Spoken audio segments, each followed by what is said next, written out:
যুদ্ধবিরতির চুক্তির চতুর্থ দফায় গাজা সিটির প্যালেস্টাইন স্কোয়ারে ৩ ইসরায়েলি বন্দীকে মুক্তি দিয়েছে হামাস।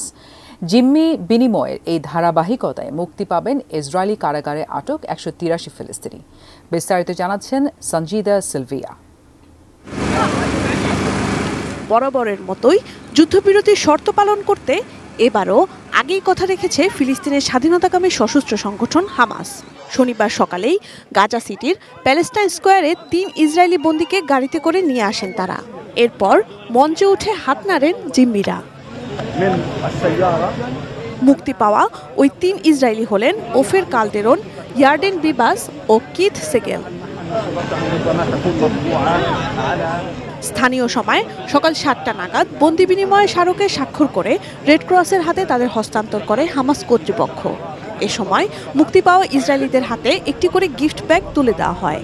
সেই ব্যাগে গাজায় ইসরায়েলি ধ্বংসযজ্ঞের ছবি, কারাগারে অবস্থানের সময়কার ছবি ও একটি সনদপত্র রয়েছে। এই বন্দি বিনিময়ের মধ্য দিয়ে ১৮৩ ফিলিস্তিনিকে মুক্তি দেওয়ার কথা রয়েছে। তবে চুক্তি অনুযায়ী একজন জিম্মিকে মুক্তি দিতে দেরি করায় ইসরায়েল আদৌ কতজন ফিলিস্তিনিকে মুক্তি দিতে যাচ্ছে সেদিকেই তাকিয়ে আছেন গাজাবাসী। Sanjida Silvia, desk report, ATN news.